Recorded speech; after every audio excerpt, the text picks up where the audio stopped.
श्री हरिवंश महाराज जी। महाराज जी, आपसे सत्संग में सुना कि हमको सिर्फ नाम जप करना है और इसके सिवा हम कुछ कर भी नहीं सकते। अगर कुछ कर सकते हैं तो सिर्फ अपना बुरा कर सकते हैं। अगर छूट हो जाए तो हम कहाँ गिरें, हमारा चिंतन कहाँ, हमारे हृदय की मांग क्या है, हमारी दृष्टि कहाँ, अगर हम रुके हैं तो कृपा की बाढ़ हमें रोक रखिए। महाराज जी, आपकी कृपा से सब अच्छा चल रहा है, पर कभी कभी मन जो पुराने व्यसन छूट चुके हैं, संसारिक प्रतिकूलता आने पर बहुत जोर से उधर ले जाता है मन, जिससे परेशान हो जाता हूँ और इस मन से इसी से लड़ाई तो भी बचना है। नवीन कुसंग से और पूर्व संस्कार से हमारा युद्ध होता रहता है। जैसे नवीन कोई हमने दृश्य देखा, कोई बात सुनी, कोई भोग सानिध्य हुआ तो भोगने की इच्छा हुई, नवीन कामना, भोगे हुए भोगों की तृष्णा, यही इससे तो युद्ध होना है। वो भोगा था, अच्छा लगा था, ये मन चिंतन करवा करके उधर ले जाना चाहता है। उसी समय ना, अब नहीं, अब लो नशा नहीं। यद्यपि बहुत बुरा लगेगा, मन को बहुत बुरा लगेगा, वो आपको जलाएगा और उस जलन को सह जाना ही अध्यात्म है। यम ही न व्यथ्यन्ते ते पुरुषम पुरुषर्षभ। जो मन के द्वारा दी हुई व्यथा से परास्त नहीं होता, व्यथित नहीं होता का मतलब परास्त नहीं होता। जैसे हम आपसे मिलना चाहते हैं और कोई हमें सुख मिला है आपसे, अब मन विवश करेगा आपके पास चलना नहीं, अगर गलत है नहीं मुझे जाना नहीं, अब वो जलाएगा, ना भजन में लगेगा ना कहीं नहीं लगेगा, बस वो बार बार वही प्रश्न करेगा, वहीं चलो वहीं चलो, वो बार बार वही भोग मांगेगा हमको बार बार कर, नहीं तू चाहे मार डाल, मैं नहीं जाऊँ, कुछ भी कर, राधा राधा राधा। वो थोड़ी देर जलन देगा, शांत हो जाएगा। फिर दोबारा जब उठेगा तो पहली बार 15 मिनट जलन दी थी, अब की बार 10 मिनट जलन देगा, फिर 5 मिनट, फिर 2 मिनट, फिर सदा सदा के लिए राधे राधे हो जाएगा। पर इतनी क्षमता रखनी पड़ेगी कि उसके इस वार को सहना पड़ेगा। उसका स्वभाव है प्रमथन, मन को मत डालना एकदम जाकर यार सब बाद में देखेंगे, पहले ये खा लेते हैं, पहले ये भोग लेते हैं, पहले ये पी लेते हैं, पहले ये देख लेते हैं। उसका ऐसा स्वभाव है।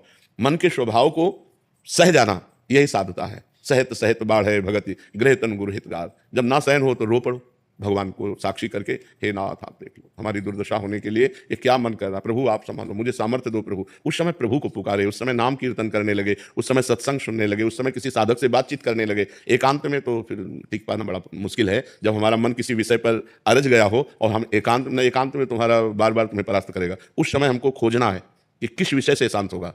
कोई शास्त्र स्वाध्याय, कोई सत्संग सुनना, किसी साधक के पास बैठ जाना, कुछ नहीं है तो जोर जोर से भगवान को पुकारना, राधा राधा किशोरी जू, हे लाल जू, हे प्रभु मुझे बचाओ मेरा मन ऐसे। क्योंकि इसको सहना बहुत कठिन है। बातें बना लेना, उपदेश दे लेना, उपदेश सुन लेना सब सरल है, लेकिन जब ये हठीला मन किसी विषय पर हट कर लेता है कि मुझे ये चाहिए, मुझे ये भोगना है, फिर बड़ा मुश्किल हो। फिर तो मतलब घबराहट पैदा कर देगा, भारी चलन पैदा कर देगा, व्यथा पैदा कर देगा, कहीं लगेगा नहीं तो आपको भी बुद्धि सलाह देगी, अरे कर लो, आज के बाद कभी नहीं करेंगे, पर आज कर लेते, शांत तो हो जाएगा मन, बस मर गए, अब फंसा लिया। फिर शांति जब होगी ना तो कहेगा कि नहीं करूंगा, और पुनः जब संकल्प भरेगा तो तुम लड़ नहीं पाओगे, तुरंत वही करना पड़ेगा। फिर 2-4 बार हारने के बाद मन क्या कहेगा, अब तुम जीत सकते ही नहीं, लगे रहो इसी में। फिर वो जीव यार साल भर तो हमने छोड़ा था, फिर यार हम नहीं छोड़ पाए, फिर हम गिर गए। ये पहला जो विषय छोड़ा है उसको चांस मत दो। अगर चांस दिया तो फिर तुम्हें चांस नहीं देगा वो जीतने का, ये पक्का समझ लो। पूरा जीवन का जीवन निकाल देगा और आपकी हिम्मत नहीं पड़ेगी कि उससे आप लड़ सको। और एक बार लड़ना सीख गए, एक बार परास्त कर दिया तो आपके अंदर आनंद उठेगा कि यार वो बात से हम बच गए, वो बात से हम बच गए। तो आप हर बात जो बुरी है उसको आप परास्त कर देंगे। ये अध्यात्म की बात है। थोड़ा इसमें सहन करना सीखना पड़ेगा। तितिक्षु भगवान आज्ञा मात्रा इस पर शास्त्र कौनते शीतोष्ण सुख दुख।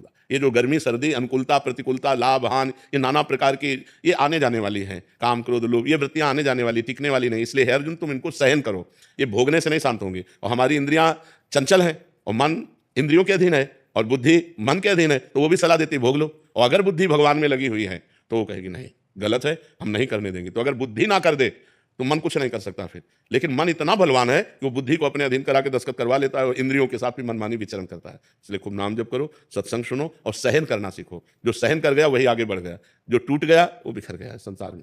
अभी 6-7 दिन पहले ऐसे ही हुआ था कि मतलब जो व्यसन छूट चुके हैं पूरी तरीके से, तो कुछ ऐसी चीज़ें हुई, किसी से बातचीत कहासुनी हो गई, तो मन बार बार उसी चीज़ों में ले जा रहा था थोड़ा। तो मतलब जैसे आप कहते हैं कि विचार आएगा, फिर संस्कार बनाएगा, फिर संकल्प होता है, तो वो हो ही गया था। फिर मुझे लगा अब मैं भ्रष्ट हो जाऊंगा, तो भगवान से ये प्रभु अब नहीं हो पा रहा है, हम भ्रष्ट हो जाएंगे। उसी समय कुछ ऐसा प्रभु ने कृपा की कि हुआ, तो क्रिया नहीं हो पाई किसी तरीके से, तो बच गए। अब जैसे महाराज जी मन में आता है कि अब जैसे दीक्षा आप कृपा हो रही है, आपकी कृपा से सब हो रहा है, वरना हम तो किसी लायक नहीं थे, हम तो कहाँ पड़े थे, हमको ही पता है। आपकी कृपा प्रभु कृपा हुई, तो अब जो उपासना मिली है वो आपकी कृपा से कर पाते हैं, हो रही है।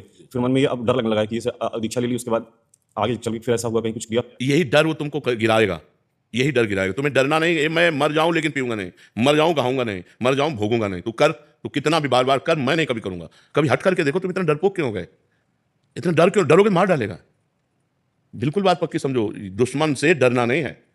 अगर डर गए तो फिर तुम मार डालेगा, फिर आपको देखो ना, दीक्षा के लिए घबराहट पैदा कर दिला, वो आपको सतमार्ग से रोकेगा। आपको कहना मर चाहे जाऊं, अंदर ही तो है, वो अंदर ही सुन रहा है। आप संकल्प करो कि मैं मर चाहे जाऊं, कभी पीऊंगा नहीं, मरना बर्दाश्त करूंगा, पीना नहीं, गलत आचरण नहीं करूंगा, बिल्कुल नहीं करूंगा। वो अंदर एक सॉफ्ट जगह रखता है, हाँ कभी तो हो सकता है, उसी जगह में प्रहार करो। नहीं, कदापि नहीं, कदापि नहीं। नहीं, बस हट करो, नहीं, नहीं, वो आपसे बिरजेगा, कमज़ोर करेगा, बस यही तो युद्ध चलता है। और सही पूछो तो आप पर केवल प्रभाव दूर से दिखाता है अपने में मिलाने के लिए, कुछ नहीं कर सकता वो आपका। आपकी स्वीकृति के बिना कुछ नहीं कर सकता। वो आपको डरा के, धमका के, सुख का प्रलोभन दे करके, निश्चिंतता का प्रलोभन, आराम का प्रलोभन देकर वो फंसा देता है। आप दस्तखत कर देते, चलो यार बस मर गए, नहीं, बच गए।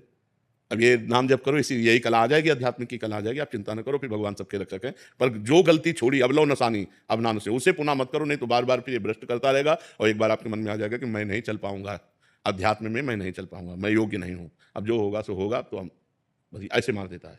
भगवान के आश्रित रहो। जी।